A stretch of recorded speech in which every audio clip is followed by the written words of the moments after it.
Hello, నేను miss రావు. తిరుమల తిరుపతి దేవస్థానం దర్శనం కోసం విఐపి వెసులుబాటును కల్పిస్తూ ఆంధ్రప్రదేశ్ ప్రభుత్వం తెలంగాణ ప్రజాప్రతినిధులకు అవకాశం ఇచ్చింది. గత కొంతకాలంగా తెలంగాణకు సంబంధించిన ప్రజాప్రతినిధులు తమ సిఫారసు లేఖలకు బ్రేక్ దర్శనం కావాలని చెప్పి డిమాండ్ చేశారు. ఆ డిమాండ్ మేరకు ఆంధ్రప్రదేశ్ ప్రభుత్వం విఐపి దర్శనాలను ఇస్తూ ఉత్తర్వులు జారీ చేసింది. వాటి ప్రకారం ప్రతి సోమవారం, మంగళవారం విఐపి దర్శనాలను ప్రజాప్రతినిధులు లేకపోయినా ఇవ్వడానికి ప్రభుత్వం అంగీకరించింది.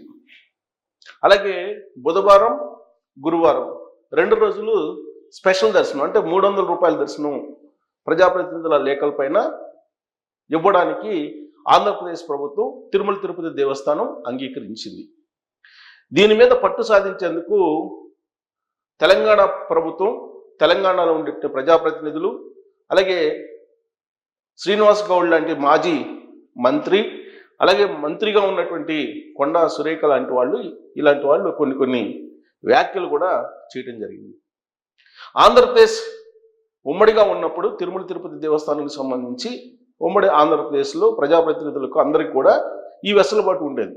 కానీ రాష్ట్రం విడిపోయిన తర్వాత కూడా ఇప్పుడు తెలంగాణ ప్రజాప్రతినిధులకి విఐపి దర్శనాలు, వాళ్ళ సిఫారసు లేఖలకి విఐపి దర్శనాలు ఇవ్వడానికి ఆంధ్రప్రదేశ్ ప్రభుత్వం అంగీకరించింది.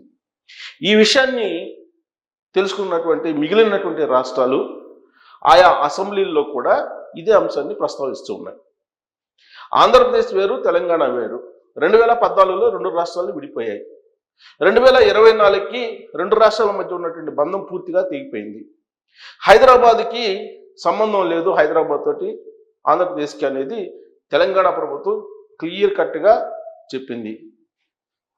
ఉమ్మడి ఆస్తులు ఇంకా విభజన జరగలేదు, అయినప్పటికీ కూడా హైదరాబాద్ తోటి ఏమాత్రం సంబంధం లేదు ఆంధ్రప్రదేశ్కి అని చెప్పి తెగేసి చెప్పింది తెలంగాణ ప్రభుత్వం.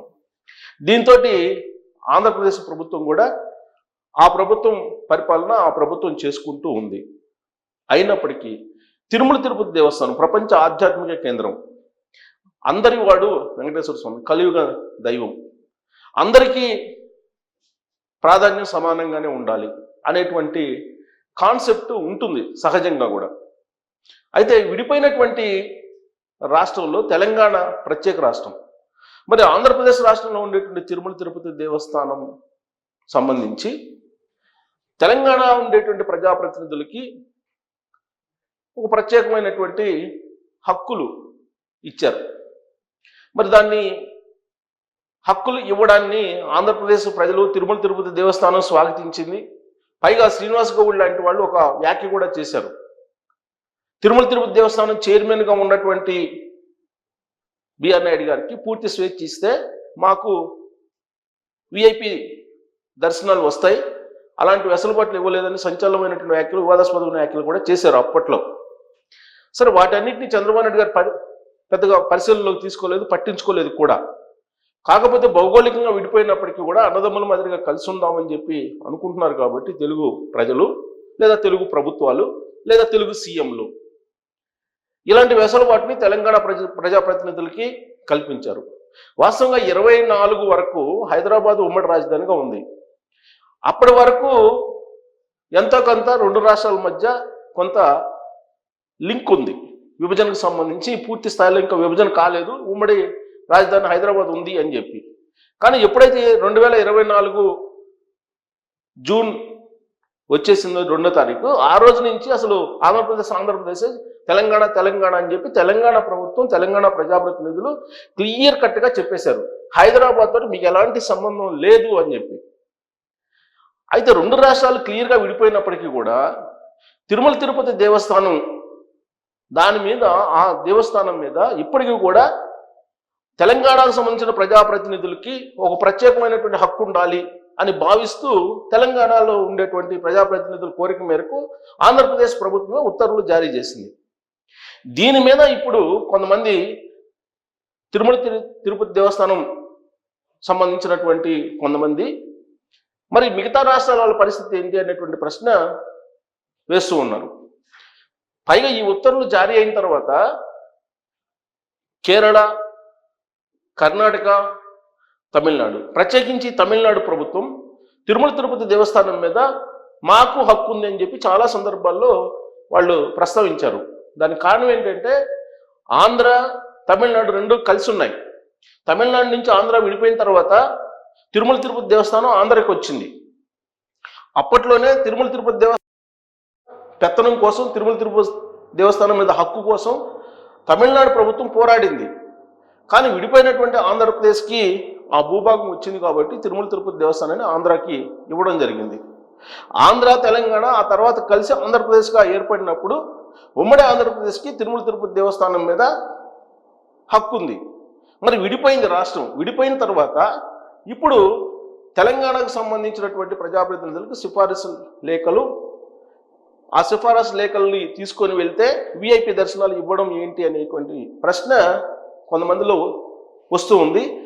ప్లస్ ఈ పాజిటివ్ దృక్పథాన్ని తెలుసుకున్నటువంటి మిగిలినటువంటి రాష్ట్రాలు తెలంగాణ ప్రభుత్వానికి, తెలంగాణ ప్రజాప్రతినిధులకి వాళ్ళు ఇచ్చినటువంటి లెటర్లకి విఐపి దర్శనాలు వెసులుబాటు కల్పిస్తున్నారు కాబట్టి బ్రేక్ దర్శనాలు, మరి మా రాష్ట్ర ప్రభుత్వాల పరిస్థితి ఏంటి అని చెప్పి అడుగుతున్నారు. ఇదే విషయాన్ని ఢిల్లీలో పిఎంఓ ఆఫీస్కి, అలాగే కేంద్ర హోంశాఖ ఆఫీస్కి కూడా తీసుకెళ్ళినట్టు తెలుస్తుంది మిగతా రాష్ట్రాలకు సంబంధించినటువంటి కొంతమంది ప్రజాప్రతినిధులు. ప్రత్యేకించి డికే శివకుమార్, కర్ణాటక డిప్యూటీ సీఎం, ఆయన ఆల్రెడీ మా పరిస్థితి ఏంటి, మాకు కూడా తిరుమల తిరుపతి దేవస్థానం సంబంధించినటువంటి సిఫారసు లేఖలకి ప్రాధాన్యత ఇవ్వాలి, బ్రేక్ దర్శనాలు మాకు కూడా కావాలి అని చెప్పి వాళ్ళు కూడా పట్టుబడుతున్నారు. మరి ఇదే కంటిన్యూ అయితే తెలంగాణ ప్రజాప్రతినిధులకి వాళ్ళ లెటర్లకు కనుక ఇదే తరహాలో విఐపి బ్రేక్ దర్శనాలు ఇస్తూ ప్రాధాన్యత ఇస్తూ ఉంటే మిగతా రాష్ట్రాలు పట్టుబడితే తెలంగాణ రాష్ట్రం మాదిరిగానే మరి ఆంధ్రప్రదేశ్ ప్రభుత్వం ఏం చేస్తుంది? ప్రస్తుతానికైతే ఏ నిర్ణయం తీసుకున్నా రాజకీయ కోణం నుంచి ఆలోచిస్తూ ఉన్నారు. అటు చంద్రబాబు నాయుడు గారు కానీ, ఇటు జగన్మోహన్ రెడ్డి గారు కానీ, లేదంటే ఏ నాయకుడైనా సరే. మరి తిరుమల తిరుపతి దేవస్థానం మీద తెలంగాణ ప్రజాప్రతినిధులకి హక్కు కల్పిస్తూ విఐపి బ్రేక్ దర్శనాలు ఇచ్చారు కాబట్టి మా రాష్ట్ర ప్రభుత్వానికి కూడా ఇవ్వాలని చెప్పేసి తమిళనాడు ప్రభుత్వం కోరుతుంది. తమిళనాడు అందులో ఈ సంవత్సరం తమిళనాడు ఎలక్షన్స్ ఉన్నాయి, అసెంబ్లీ ఎలక్షన్స్. అందుకే ఏ చిన్న విషయం దొరికినప్పటికీ కూడా దాన్ని రాజకీయం చేయాలనుకుంటున్నారు. ఇప్పుడు స్టాలిన్ కూడా తమిళనాడు అసెంబ్లీలోనే తిరుమల తిరుపతి దేవస్థానానికి సంబంధించి విఐపి బ్రేక్ దర్శనం మాకు ఇవ్వాలని చెప్పి ఒక తీర్మానం చేయడానికి కూడా సిద్ధమవుతున్నట్టు తెలుస్తుంది.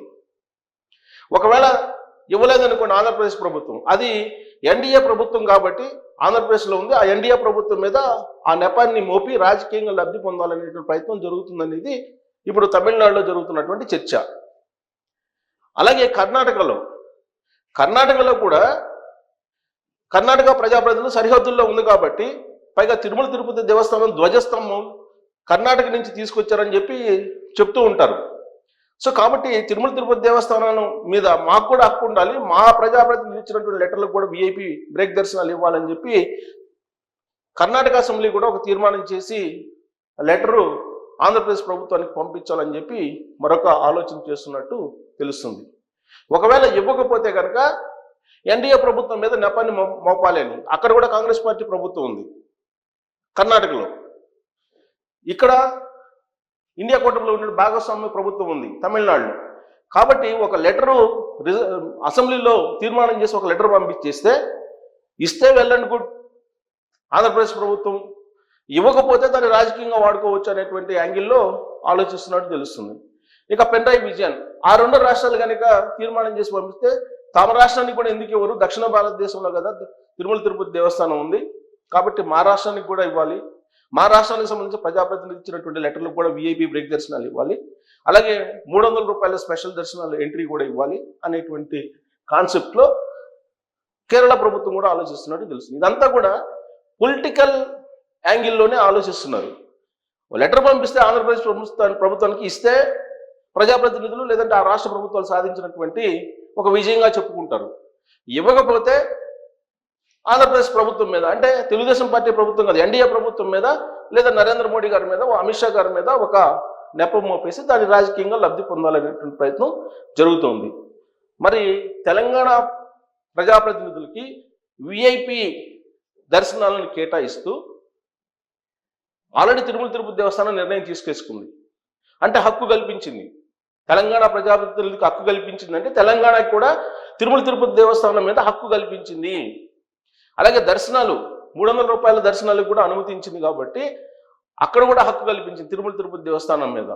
మరి రాబోయేటువంటి రోజుల్లో ఆదాయం మీద కూడా ఒకవేళ షేర్ కావాలని అంటే ఆంధ్రప్రదేశ్ ప్రభుత్వం ఒప్పుకుంటుందా అనేటువంటి ప్రశ్న కూడా ఇప్పుడు ఆంధ్రప్రదేశ్లో ఉండేటువంటి తిరుమల తిరుపతి దేవస్థానం భక్తులు క్వశ్చన్ చేస్తున్నారు. ఇదంతా ఒక ఎత్తు అయితే సాధు పరిషత్ సంబంధించినటువంటి సాధు పరిషత్ సాధువులు వాళ్ళు తిరుమల తిరుపతి దేవస్థానానికి వెళ్ళి ధర్నాలు నిరసనలు వ్యక్తం చేశారు. ఎప్పుడు? సోమవారం రోజు అక్కడికి వెళ్ళి తిరుమల తిరుపతి దేవస్థానానికి సంబంధించినటువంటి నిర్వాహకం మీద వాళ్ళు ధర్నాలు ఆందోళన చేపట్టారు. కాకపోతే విఐపి దర్శనాల లేఖలకు సంబంధించిన అంశం మీద అయితే కాదు, కానీ వాళ్ళు అక్కడికి వెళ్ళి వాళ్ళకి అన్యాయం జరుగుతుంది తిరుమల తిరుపతి దేవస్థానంలో అనేటువంటి యాంగిల్లో వాళ్ళు ధర్నాలకు దిగారు. వాస్తవంగా అక్కడ ఉన్నటువంటి విజిలెన్స్ వాళ్ళని అలౌ చేయకూడదు, కానీ అలౌ చేసింది. అలౌ చేస్తే అక్కడ బేడి ఆంజనేయ స్వామి దగ్గర ఉన్నటువంటి మెట్టుల దగ్గర ధర్నాలు చేసి దాదాపు అరగంట పాటు నినాదాలు చేశారు. అక్కడ మాడవీధుల్లో తిరుమల తిరుపతి దేవస్థానంలో గోవిందనామాలు తప్ప వేరే వినపడకూడదు. కానీ అక్కడ సాధు పరిషత్తుకు సంబంధించిన సాధువులు వెళ్ళి అక్కడ నిరసనలు వ్యక్తం చేశారు. అప్పుడు విజిలెన్స్ వాళ్ళు ఎంటర్ అయ్యి వాళ్ళని అరెస్ట్ చేసి తీసుకెళ్లారు. గతంలో ఎప్పుడు ఇలాంటి సంఘటనలు జరగలేదు. తిరుమల తిరుపతి దేవస్థానంలో నినాదాలు చేయటం, నిరసనలు వ్యక్తం చేయటం అనేది. కానీ ఇప్పుడు జరిగింది. వీటన్నిటి మీద చంద్రబాబు నాయుడు గారు సమీక్షించబోతున్నారు. ఆయన రాబోయేటువంటి రోజుల్లో సమీప భవిష్యత్తులోనే ఆయన దేవాంశ్ పుట్టినరోజు సందర్భంగా తిరుమల వెళ్తున్నారు. తిరుమల వెళ్ళి వీటన్నిటిని పరిశీలించబోతున్నారు. అలాగే మిగిలిన రాష్ట్రాల నుంచి వచ్చేటువంటి డిమాండ్కి మరి చంద్రబాబు నాయుడు గారు ఏం చెప్తారనేది మనం చూడాలి. Thank you.